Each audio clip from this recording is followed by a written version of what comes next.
Donc, ça me fait plaisir, comme je disais, d'animer le panel là, sur le guide québécois d'amélioration des pratiques sur la prise des TUO, des troubles liés à l'usage des opioïdes, et de regarder où est-ce qu'on en est en 2023. Donc, pour vous accompagner là-dedans, il y aura Karine Hudon, qui est coordonnatrice de l'ESCODI pour le CIUS du Centre-Sud de l'île de Montréal, et Dr. Marie-Ève Goyer, qui est la directrice scientifique de l'ESCODI au CIUS du Centre-Sud de l'île de Montréal. C'est long, ce titre-là. Hein? Donc, j'espère que le Wi-Fi fonctionne. Avant de passer au panel, vous allez devoir vous loguer sur le www.menti.com et on va vous donner le code tout à l'heure. Donc, vous pouvez déjà vous préparer. Hein, on vous met en action lentement. D'accord.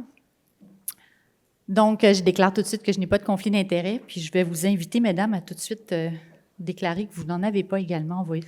J'en ai pas. Moi non plus.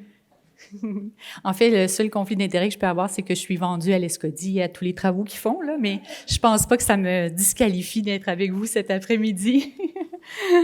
Donc, quels sont nos objectifs pour le prochain 35 minutes? Hein? Résumer les 10 propositions qui faisaient partie là, du guide d'amélioration des pratiques sur la prise en charge des TUO qui a été publié en 2020. Mesurer le déploiement actuel de ces 10 propositions-là au Québec et de participer par conséquent à la réflexion sur l'importance du soutien clinique afin de favoriser justement la stabilité des équipes qui offrent le traitement pour les personnes utilisatrices de drogues injectables. Donc, je vous laisse la parole, mesdames.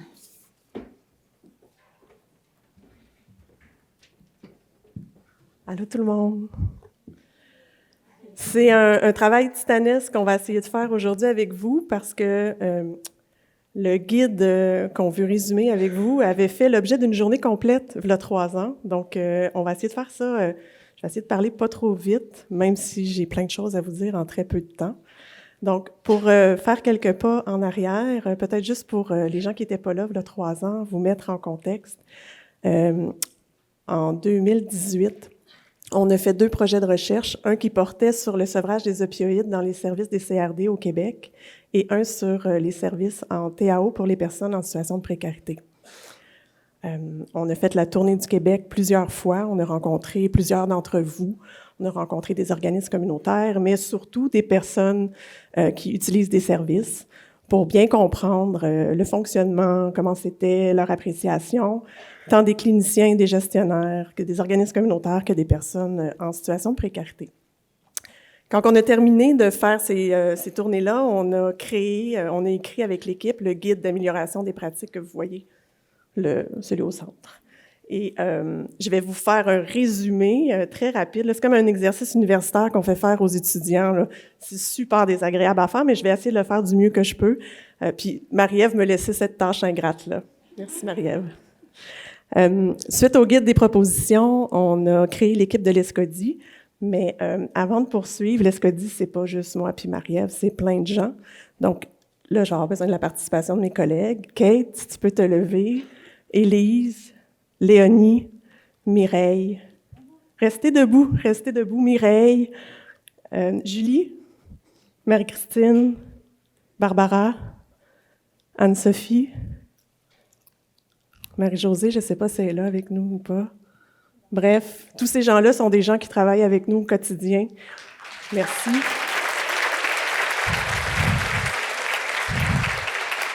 J'espère que j'ai pas oublié personne de mon équipe, mais bon. Mais c'est aussi tout vous, l'ESCODI, parce que notre objectif à l'ESCODI, c'est bien évidemment de répondre pour vous faciliter votre travail, pour améliorer la pratique au Québec. Donc, vous êtes l'ESCODI aussi avec nous. Et c'est là le travail ingrat que je dois faire. Je vais essayer de faire ça du mieux que je peux. Le guide était composé de 10 propositions que vous pouvez voir à l'écran en ce moment. À quelque part, ce guide-là, puis on a rapporté certaines copies pour ceux qui n'en avaient pas, là, c'est imprimable. Tout ce qu'on vous présente aujourd'hui est sur la page dédiée qui est sur notre site Web, mais le guide d'amélioration des pratiques est également sur le site Web et il est même traduit en anglais pour nos collègues anglophones. Donc, ces 10 propositions étaient à quelque part une trajectoire de services dans les meilleures conditions. Et je crois qu'on est capable de le faire au Québec, ces propositions-là, et de les appliquer dans nos services à travers les différentes régions du Québec. Fait que là, je me lance, puis j'ai comme 4 minutes, je pense, pour... Alors voilà. La première proposition est une proposition transversale qui se retrouve dans l'ensemble des propositions, qui est notre philosophie d'intervention, la réduction des méfaits et vision holistique. Bon, ce matin, il y a quelqu'un qui disait qu'il trouvait ça bizarre comme mot holistique, mais moi aussi, je trouve ça bizarre, mais l'objectif étant de prendre la personne dans sa totalité, dans son entièreté, reconnaître ses besoins et ne pas travailler en silo dans ses besoins et dans ses demandes. C'est je crois, en Marie-Ève, une des plus importantes si on veut réussir à offrir des bons services. Puis ça nous appartient, puis c'est à nous d'essayer, malgré la structure dans laquelle on travaille, mais de toujours garder en tête cette philosophie d'intervention. Je vais essayer d'aller plus vite pour les autres parce qu'ils sont plus faciles. La deuxième, c'était démocratiser l'accès aux soins. C'est sûr que quand on a fait ces travaux-là, c'était en lien avec les services pour les personnes ayant un trouble d'usage d'opioïdes, mais si vous lisez ce guide-là un jour, ou si vous l'avez déjà lu, ça pourrait s'adapter à personnes avec des problèmes de santé mentale, personnes vieillissantes. Ça pourrait être un autre trouble que le trouble d'usage d'opioïdes, là, dans l'esprit, puis dans l'essence de ce qu'on souhaite dans ces 10 propositions-là. Donc, la deuxième, c'était de démocratiser l'accès, s'assurer que les gens puissent avoir des services quand ils en ont besoin. La troisième était d'assouplir le cadre réglementaire des ordres professionnels, travail qui est arrivé avec la COVID, entre autres. Là, ce matin, vous avez pu voir à la présentation, le travail des pharmaciens a vraiment été étiré, ça nous a donné de l'air. Donc, mais il y a aussi les guides du Collège des médecins et des ordres des infirmières qui a vraiment été simplifié. Pour ce qui est du TAO, du moins, là, on a vraiment eu une liberté plus simple pour offrir des services. La quatrième était d'accueillir la demande initiale, donc le « no wrong door ». Pas facile, hein? Celle-là est difficile. Et de s'assurer de la sécurité de la personne en attendant qu'on puisse l'asseoir auprès de nous. La cinquième, effectuer une évaluation adaptée, débuter rapidement les soins et choisir le meilleur contexte de soins. Ça, c'était attendons pas d'avoir le lieu, mais commençons l'épisode de service à la personne pour s'assurer de bien le faire. Puis l'évaluation n'a pas besoin nécessairement d'être complexe, mais de s'assurer de la sécurité de la personne pour pouvoir commencer un service. Puis Marie-Ève, tu peux ajouter, hein, si tu le sens. La seule chose que je veux ajouter là, c'est que y a quand même la littérature qui nous montre que débuter la molécule, c'est la chose la plus urgente. On a même d'autres provinces qui nous disent, ben c'est 3 jours entre le moment où la personne lève la main pour avoir des soins en TUO, puis la molécule dans la bouche. Donc, on s'entend qu'il nous reste peut-être quelques croûtes à manger là, ici. Ensuite, la cinquième proposition, non, ça c'est la cinquième, on l'a faite. La sixième, la plus importante, puis je pense qu'elle a été répétée tout au long de la journée dans les différentes présentations, favoriser les collaborations avec les acteurs clés. Acteurs clés, bien évidemment, les organisations communautaires avec qui on doit mieux travailler, reconnaître leur expertise, leur savoir et leur lien important auprès des gens pour qui on offre des services, mais aussi dans notre établissement, les autres, on ne peut avoir réponse à tout. On a une population vieillissante, on a entendu tout à l'heure parler parents, enfants, donc comment qu'on peut mieux travailler avec les autres services et de l'intégrer et ne pas se faire expert de tout, mais s'assurer de ne pas faire répéter les épisodes de soins et de demandes pour que les personnes puissent avoir un service en continu. La septième, qui était intégrer les demandes de sevrage d'opioïdes dans un plan à long terme, ce qu'on a démontré, et les données probantes ont démontré, le sevrage d'opioïdes est une mauvaise idée. Ce qui est bien, c'est de faire un épisode de soins avec des agonistes opioïdes. Si la personne veut arrêter, de l'accompagner et de lui permettre de revenir dans nos services en tout temps si elle décide de vouloir reprendre son TAO. La huitième, qui était d'offrir des soins et des services en fonction de la précarité de la personne et de sa situation. Donc, c'est nos paniers de services ici. On pourra en élaborer un peu plus avec Marie-Ève, là, plus dans le détail, mais c'est l'élaboration des paniers de services. La neuvième, qui était l'intervention par les pairs. dans nos équipes. On a eu l'exemple de tapage. Là aussi, c'est pas facile, je pense. Hein? Mais bon, c'est important, il ne faut pas lâcher. Je pense qu'il y a une expertise à aller chercher là et un savoir auquel on passe à côté qui pourrait vraiment permettre à offrir des services plus adaptés aux personnes si on avait ces acteurs-là dans nos équipes. Et la dixième qu'on essaye de faire dans notre quotidien, nous, comme équipe, mais qu'il y a plein d'autres services qui le font aussi, c'est soutenir la stabilité des équipes. Donc, si on veut soutenir nos équipes, ben il faut avoir des outils à jour, être capable de comprendre où est-ce qu'on s'en va, mais aussi avoir du soutien quand on en a besoin. Donc, on va pouvoir explorer ensemble cette proposition qui est, à mon sens, importante, parce que si on veut être bon, ben il faut prendre soin de soi aussi pour s'assurer de bien le faire. Pas si pire? 5 minutes? J'ai fait le tour du guide. Là, je trouve qu'on néglige le côté gauche de la salle, donc je vais tenter de me rapprocher de vous. On a eu envie aussi de pas juste dire ce qui marche pas bien, puis de regarder aussi ensemble les choses qui ont vraiment changé.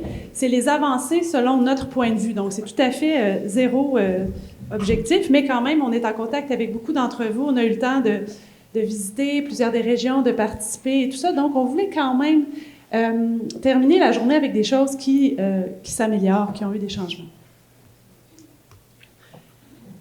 La première chose, la proposition numéro 7, quand l'ESCODI a commencé ses projets, il y avait encore beaucoup de sevrage qui se faisait dans le réseau public et privé, des centres de réadaptation, des diverses ressources.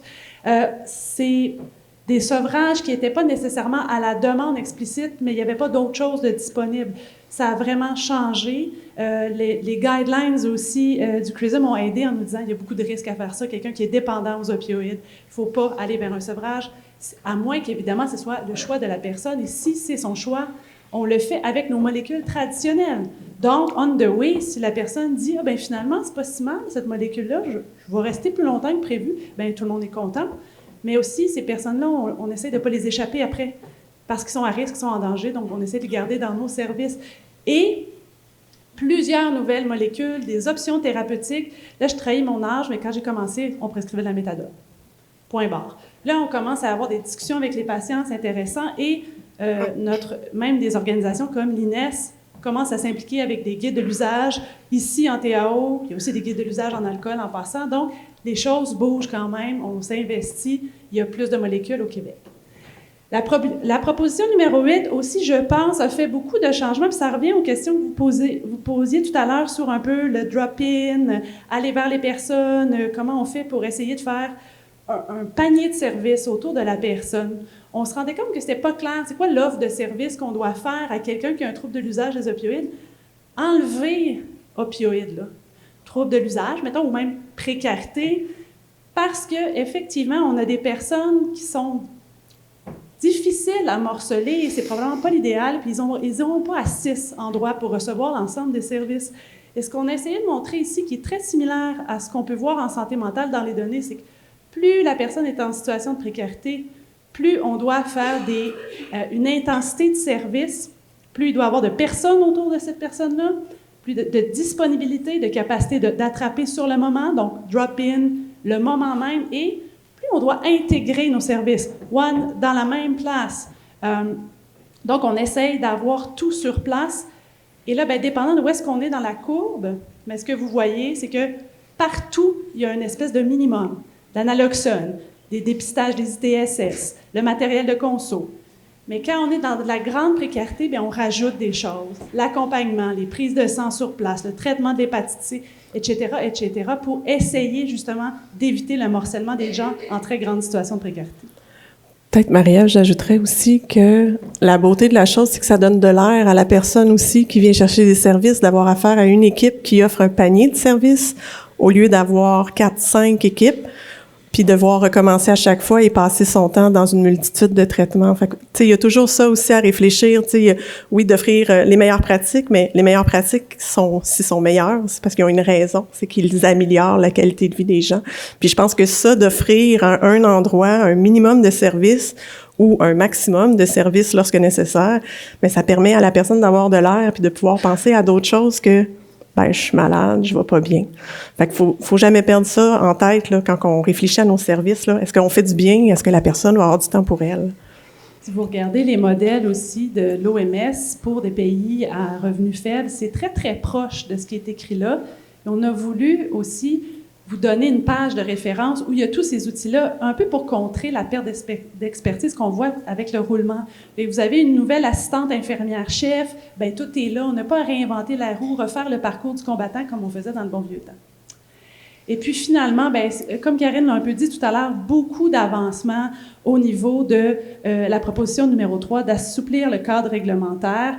Les tests urinaires, et là je fais référence surtout au document qui a été publié par les 3 ordres professionnels en temps de COVID, qui vient rendre les tests urinaires vraiment comme une option pour la discussion, voire même au lieu d'être un plus coercitif, le test urinaire, un test urinaire clean, tu as une dose à emporter. Un test urinaire dirty, il y a une punition. On est sorti complètement de ce modèle-là là, de bâton et de la carotte qui donne beaucoup d'air, qui fait vraiment du bien. Quitte même à utiliser maintenant les tests urinaires pour dire « Hey, est-ce que tu sais exactement ce que tu consommes? Peut-être qu'on peut t'aider à consommer de façon plus responsable. » Bon, on ne détecte pas tout dans les tests urinaires, vous me direz, mais quand même. Beaucoup plus de souplesse, je pense que c'est le plus grand acquis pour les patients sur les doses à emporter, même les doses à emporter d'entrée de jeu s'il le faut. On a produit des documents pour soutenir la réflexion sur les doses à emporter qui sont disponibles. Le rôle du pharmacien, je pense que vous aviez compris notre point là-dessus, mais vraiment ça aussi dans un contexte de rareté des ressources, de pénurie de prescripteurs, de dire je fais l'initiation, je suis une IPS ou je suis un docteur, je fais l'initiation de la molécule et le reste de l'induction se fait par mon pharmacien. C'est la révolution, je pense, pour plusieurs d'entre nous. L'arrivée et l'encadrement de l'approvisionnement plus sécuritaire, on l'a dit un peu ce matin, c'était pas là quand on a commencé, ça a explosé en COVID. On a produit plusieurs choses pour essayer de l'encadrer. Ça s'est beaucoup démocratisé et tout à l'heure, on invitera l'Ordre des pharmaciens à venir justement nous en parler de façon un peu plus extensive. Vous avez aussi faire un choix éclairé qu'on a fait pour les usagers. Ça aussi, ça a changé. Maintenant, le choix de la molécule, c'est un choix qu'on partageait. C'est une discussion. Donc, c'est plus voici la première ligne, c'est la buprenorphine pour toi, tu n'as pas d'autre choix. On est sorti complètement de ça, puis on est dans une discussion en collaboration. Et bon, c'est le temps. C'est là où on a besoin de vous, là. Alors, pendant qu'on change la diapo, malheureusement, tout n'est pas encore parfait. On va vous demander de nous dire, selon vous, dans vos services, à quel endroit reste-t-il le plus de travail à faire pour les personnes en situation de précarité? Donc, en allant sur la page menti.com, ils vont vous demander un code. Le code est celui qui est en haut, là, 51 16 65 55. Vous le voyez, le code et l'adresse sont en haut de la diapo ici. Donc, www.menti.com. Ils vont vous demander un code 51 16 65 55. Bingo. Ça marche. Bon, allez-y. Et voilà. Plus un mot sort de foi, plus il devient gros.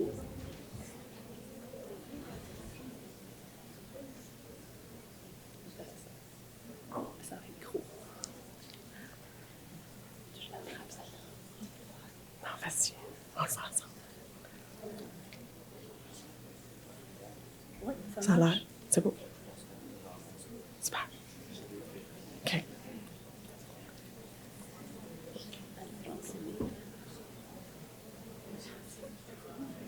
Ouais.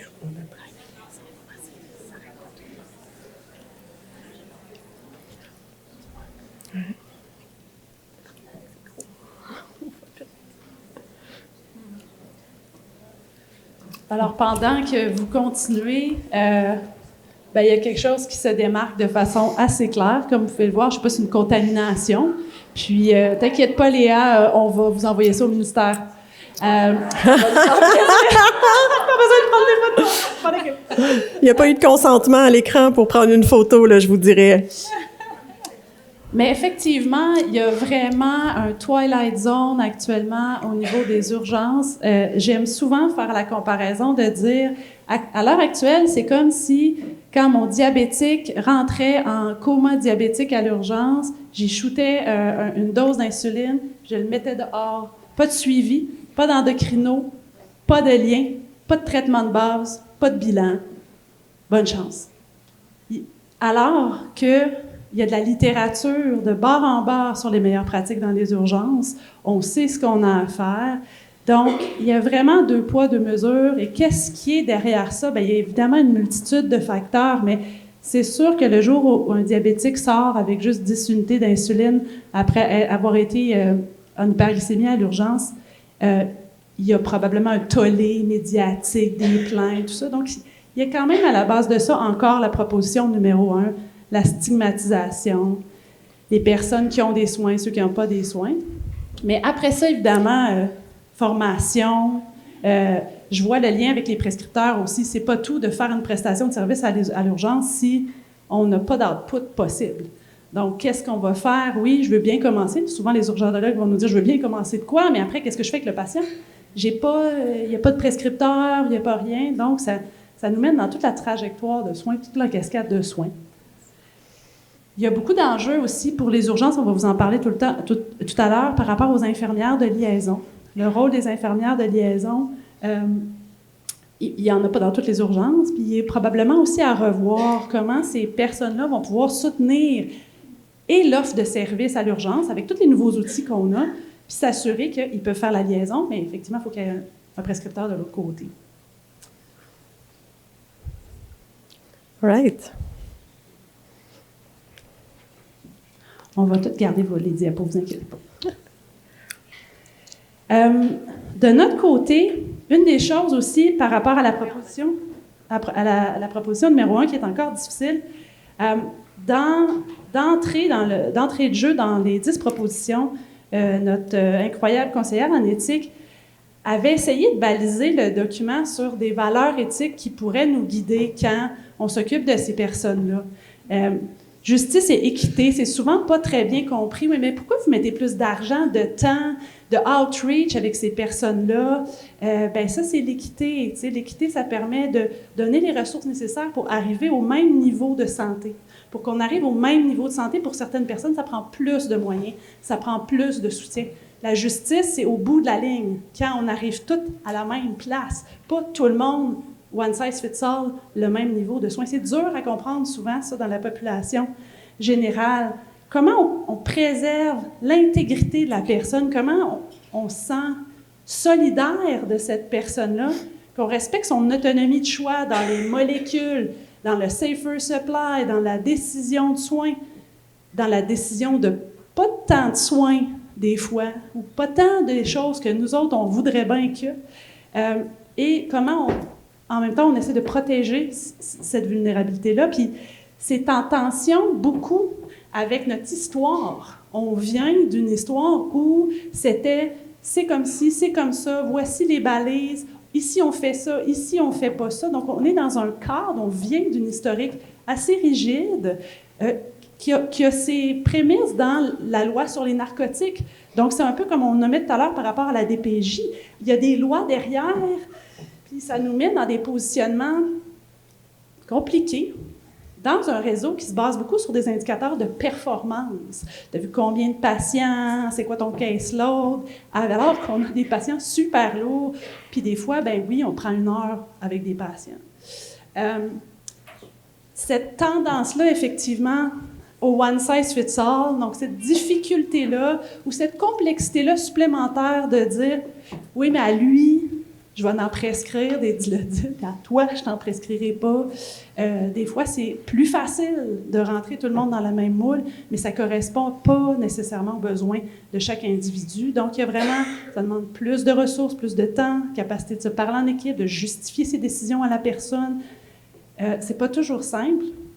Mais j'aimerais ça aussi porter, et puis ça va ouvrir tranquillement vers la prochaine présentation aussi, ce qu'on porte en nous, ce désir-là de soigner, ce désir-là que la personne aille mieux, cette vision-là qu'on a pour la personne que ça pourrait tellement aller mieux, Et des fois, notre impuissance de voir la personne rester au même endroit, faire des très micro-pas ou ne pas être prêt du tout à recevoir tout ce qu'on aurait à offrir. Donc, ces tensions-là, comment on fait pour ne pas les faire porter à la personne? Comment on fait pour aussi nous prendre soin de ça? Parce que oui, on est dans une clientèle complexe.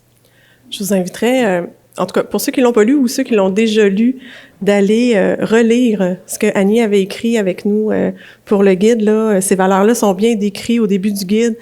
Je pense que ça fait du bien, des fois, juste de se remettre dans la tête. C'est des choses qu'on oublie des fois, c'est compliqué, mais je pense que c'est important pour pas oublier où est-ce qu'on se situe, qui est-ce qu'on est par rapport à ça. Puis pourquoi qu'on offre des services, c'est pour des gens. C'est l'importance de respecter l'autonomie de la personne, de prendre sa décision, d'aller à sa vitesse, de faire des entrées et des sorties, de vouloir changer parce qu'ils sont pas bien avec nous. Moi, je suis pas bien avec tout le monde, tu sais. D'être obligé d'être avec quelqu'un, des fois, c'est difficile. Fait que je vous inviterais, tu sais, collectivement à prendre le temps, des fois, de les relire, ces mots-là. En tout cas, Annie, elle les a écrits avec sagesse, puis sont justes. Je pense que c'est important de pouvoir s'y remettre en tête dans notre pratique. On voulait, je vais faire vite, là, mais l'offre de soutien, bon, oui, notre équipe, c'est ce qu'on s'est donné comme mandat, c'est ce qu'on essaye de faire dans notre quotidienneté au travail, mais on n'est pas tout seul, il y en a plein d'autres offres de services. Puis c'est hyper intéressant de voir ce qui s'est développé, parce qu'en dépendance, il n'y a jamais eu grand-chose pour soutenir les professionnels, là. C'est moins chic que d'autres pratiques en santé, malheureusement. Mais il y en a de plus en plus. Je vous en ai mis ici. J'en ai peut-être oublié. J'en suis sincèrement désolée si j'ai oublié des gens. J'ai essayé d'aller dans les équipes qui allaient largement. Le CHUM, avec une offre de services super développée, vraiment aidante, avec des formations. La CPMD, qui est la communauté de pratique médicale en dépendance, qui ont la journée demain avec les prescripteurs, les IPS. Il y a une belle communauté de pratique qui est née aussi dernièrement, des infirmières cadres en dépendance, qui a pris vie. Donc, pour celles et ceux qui ne savaient pas que cette communauté de pratique-là existe, faites-nous signe, on va vous mettre en lien avec eux. C'est vraiment extraordinaire ce qui se passe comme réseautage. L'INES, bon, on le dit, enfin, des outils INES en dépendance, ça fait du bien, donner un peu d'air, pouvoir s'asseoir sur une pratique puis dire qu'on a des outils. Puis l'INSPQ qui a virtualisé la formation TAO. Hein, je vois Mireille qui a pris comme un grand respect. Enfin, c'était compliqué d'avoir accès à cette formation-là. Ils sont en train de remettre les choses pour que ça soit plus simple, plus accessible avec le roulement de personnel, pour qu'on puisse se mettre à jour puis d'avoir les bonnes pratiques. Donc, chapeau tout le monde, puis j'espère qu'il va y avoir de plus en plus d'offres qui vont se développer ou de collaborations auxquelles on va pouvoir travailler avec vous pour s'assurer qu'on répond à vos besoins, puis que votre pratique, vous vous sentez confortable de la faire, puis moins sur un fil raide à pas être sûr si on continue à avancer ou si on prend un pas de recul. On voulait vous mettre au courant des chantiers parce que, certes, vous nous nourrissez dans notre travail à l'ESCODI, c'est ce qu'on souhaite, mais on voulait vous mettre au fait de sur quoi qu'on travaille, dans qu'est-ce qui s'en vient sous peu. Donc, Marie-Ève en a parlé un petit peu tout à l'heure. Les équipes de liaison, on a été mandatés par le ministère pour faire des recommandations, pour faire la mise à jour justement de ces équipes de liaison-là dans les urgences, les équipes de liaison dépendance. On est en train de faire la mise à jour aussi de notre guide Safe Supply qu'on avait appelé pharmacothérapie de remplacement, approvisionnement plus sécuritaire. On écrit ça tempête COVID au début, puis on va faire la mise à jour. On est aussi un projet de développement pour l'enseignement à l'injection sécuritaire pour qu'on soit plus outillés comme professionnels de la santé à aider les personnes qui consomment par injection à bien s'injecter pour réduire les risques liés à l'injection. Donc, c'est un des chantiers qu'on va faire. On est en train aussi de travailler avec Léonie qui me dit qu'il faut que je me dépêche, le guide clinique québécois d'accompagnement. Donc, les ordres ont arrêté. Ils se sont concentrés sur le guide réglementaire. Nous, on va s'assurer de faire le guide clinique. C'est un travail qu'on a commencé depuis 1 an et demi, mais on poursuit, on va finir par y arriver. Et on veut aussi travailler sur un guide québécois sur les approches sensibles au traumatisme et à la violence pour les services en dépendance et itinérance. C'est sur quoi on travaille en ce moment qui s'en vient pour vous, mais on a besoin que vous nous aidiez à nous nourrir. Donc, retournez sur Menti et dites-nous un peu, je vais aller chercher ma page. Donc, c'est la même place où vous étiez. Normalement, la question devrait changer dès qu'on se logue.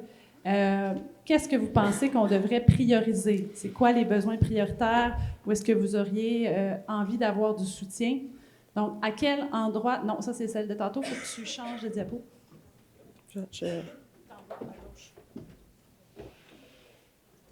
Ah!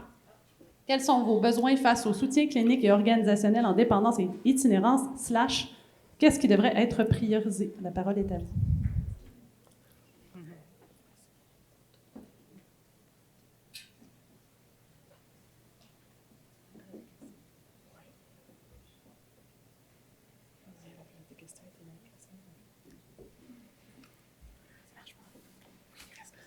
Réseautage, stigmatisation, formation, enseignement, discussion de groupe, père aidant, safe supply, santé mentale. On voit qui prend le devant. Formation gagne du terrain. Choisissez bien, là. Non, c'est pas vrai.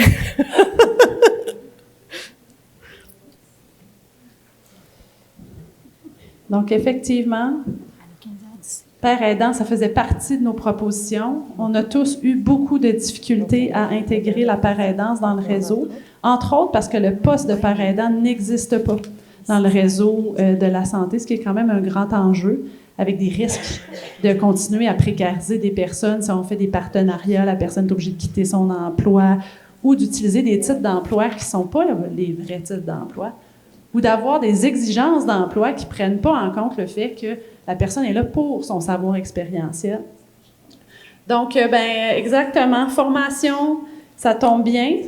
C'est pas mal notre pain puis notre beurre. J'en profite aussi pour dire que tout ce qu'on fait, c'est sur notre site Internet aussi, si vous voulez le faire en différé, l'utiliser, reprendre nos affaires, les mettre à votre sauce, on n'est pas regardant. Peut-être vous dire aussi, pour père aidant, il y a l'AIDQ qui travaille en ce moment à un guide pour soutenir les milieux qui veulent accueillir les personnes qui veulent avoir des pères aidants dans leur équipe. Là, ils travaillent sur ça avec une belle gang de gens du milieu. Donc, ça s'en vient. Là. Il y a des outils qui s'en viennent pour vous, là, mais effectivement, si on veut des pères aidants, il faut pouvoir les engager avec un titre puis les affecter à des tâches qui leur conviennent aussi.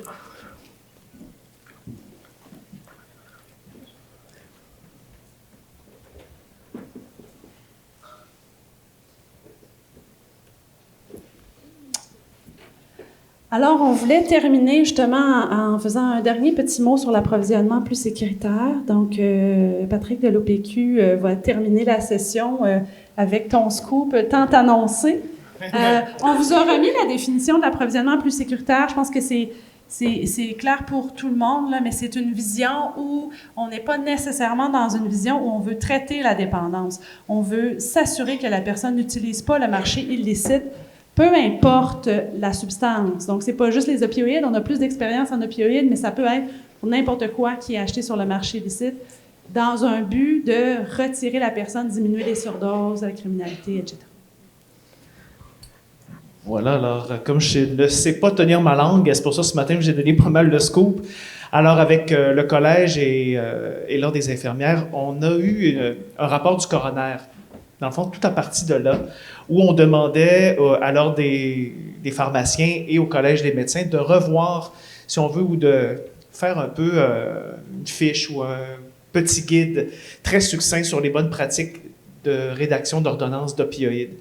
Et à un moment donné, c'est avec les discussions, c'est est-ce qu'on fait quelque chose sur le safe supply en tant que tel, ou on vient dire que le safe supply, c'est une circonstance dans laquelle on prescrit des opioïdes avec son évaluation du patient, etc., etc. Donc, on est en train de rédiger ce document-là. Ce n'est pas un vœu pieux, parce que vous pourriez dire hey, les ordres viennent sur la scène, puis ça peut être sortir dans 2 ans.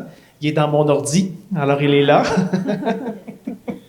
Alors, tout simplement, on vient donner le contexte, mais on part vraiment d'un rapport de coroner. Comme je disais ce matin, n'hésitez pas, lorsque vous avez du safe supply et vous le faites pour les patients en externe, ça fait souvent des grosses doses. Et pour les pharmaciens, ils vont recevoir ça, ils vont dire qu'il faut faire super attention sur les quantités, puis sur les doses qu'on utilise, puis 5 minutes après, ils vont recevoir une ordonnance de safe supply, ça va peut-être leur faire un peu peur. Alors, quand je disais ce matin qu'on en parle là-dedans de la communication interprofessionnelle, quand on voit quelque chose sort Vous avez deux écarts types sur notre courbe normale, là. Alors, prenez donc le téléphone, puis appelez, qu'on se parle, puis on se parle du cas, puis qu'on se parle du patient.